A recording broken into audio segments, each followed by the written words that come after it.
So hi guys, I hope everyone is doing well and today we are talking about Indian Maritime University IMU and IMU CET. दोनों में क्या चीज़ difference है and दोनों क्यों important है।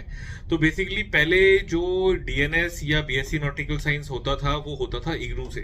Now IGNOU is handling so many courses, so many degree courses and so vast courses उनके पास हैं including doctorate programmes and all, कि वो ये सब नहीं हैंडल कर पा रहे थे। जो एक्सपर्टीज चाहिए थी वो चीज़ वहाँ पे नहीं मिल पा रही थी एंड इसीलिए इंडियन गवर्नमेंट ने डिसीजन लिया कि एक अलग से यूनिवर्सिटी बनाई जाए जो कि सिर्फ मैरीटाइम कोर्सेज को डील करेगी and they will set up all eligibility criteria and selection procedures for maritime courses. Now Indian maritime university is a designated university जो मैरीटाइम कोर्सेज को ही मैनेज कर रहे हैं एंड एडमिशंस उन्हीं की रेगुलेशंस के हिसाब से सारे कॉलेजेस को लेने होते हैं।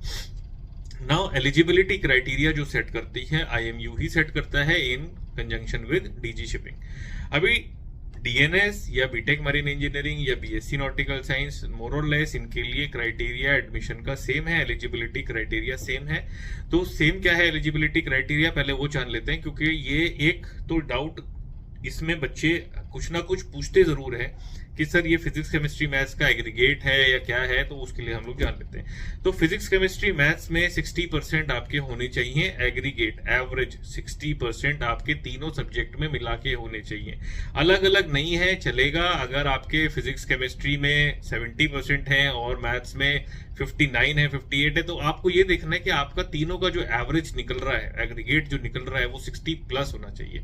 If it is there then you are eligible.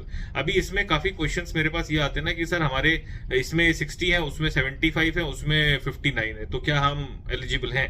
तो एलिजिबल आप हो, आप एग्रीगेट देखो। अगर आप इंडिविजुअल सब्जेक्ट आपका कोई एक ऐसा है जिसमें 60 से कम है बट एवरेज अगर आपका 60 से ऊपर आ रहा है देन यू आर एलिजिबल। तो ये आई होप अभी सबको क्लियर हो जाएगा। तो फिजिक्स केमिस्ट्री मैथ्स में एवरेज आपका 60% आ रहा है then you are eligible for that. उसके बाद सेकंड जो मेन रिक्वायरमेंट है वो है आई साइट की। तो आई साइट आपकी सही होनी चाहिए, एक आंख में, वन आई में it should be 6/6, it is must. And आपको कलर ब्लाइंडनेस नहीं होनी चाहिए, this is very very important, आप ये बात समझ लो। अब आता है एलिजिबिलिटी क्राइटेरिया के बाद एडमिशन प्रोसेस, उसके लिए हम जाते हैं आईएमयू सीईटी को डिस्कस करने के लिए। अभी सीईटी क्या है? कॉमन एंट्रेंस टेस्ट है जो आईएमयू कंडक्ट कराता है, इंडियन मैरीटाइम यूनिवर्सिटी का एक कॉमन एंट्रेंस टेस्ट हो जाता है जिसको क्लियर करने के बाद you can go for certain courses जिसमें डीएनएस भी आता है, बीटेक मरीन इंजीनियरिंग भी आता है, बीएससी नॉटिकल साइंस भी आता है। सारे कोर्सेज के लिए आपको आईएमयू सीईटी ही देना है। अभी आईएमयू सीईटी को देने के बाद you can go for any of this courses, वो आपको एप्लीकेशन के टाइम पे ही उसमें टिक मार्क करना होता है कि कौन से कोर्स के लिए आप अप्लाई कर रहे हो।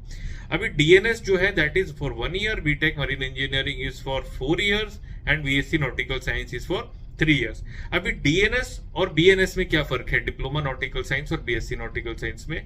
यहाँ पे ये फर्क है कि डीएनएस जो है वो 1 ईयर का कोर्स है एंड बीएससी नॉटिकल साइंस जो है वो 3 ईयर का डिग्री कोर्स है। डिप्लोमा डीएनएस में डिप्लोमा मिलेगा आपको, बीएससी नॉटिकल साइंस करने के बाद डिग्री मिलेगी बीएससी की।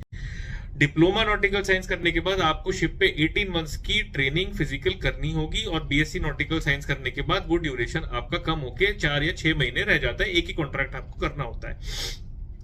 दोनों कोर्सेज करने के बाद आप सेकंड मेट्स करते हो, जाके सेकंड मेट्स की एग्जाम देते हो। डीएनएस के बाद 18 मंथ्स की सी टाइम करते हो और बीएससी नॉटिकल साइंस के बाद 6 महीने का सी टाइम करते हो। उसके बाद you have to go for your second mate examination. वो एग्जाम क्लियर करने के बाद आपको थर्ड ऑफिसर बनना ही है। दोनों के बाद आपको थर्ड ऑफिसर ही बनना होता है। ऐसा नहीं है कि बीएससी नॉटिकल साइंस करने के बाद आप कुछ और रैंक मिल जाएगा, नहीं, आपको कैडेट बनना है पहले कोर्स करने के बाद। उसके बाद आप सेकंड मेट्स क्लियर करोगे, सेकंड मेट्स क्लियर करने के बाद everybody will be third officer. Similarly BTech marine engineering आप 4 साल का कर रहे हो तो उसके बाद भी आपको एक सर्टेन सी टाइम पूरा करने के बाद you will go as Indian cadet और उसके बाद आपको एग्जाम क्लियर करने के बाद you will go as 4th engineer. I hope this helps, thank you.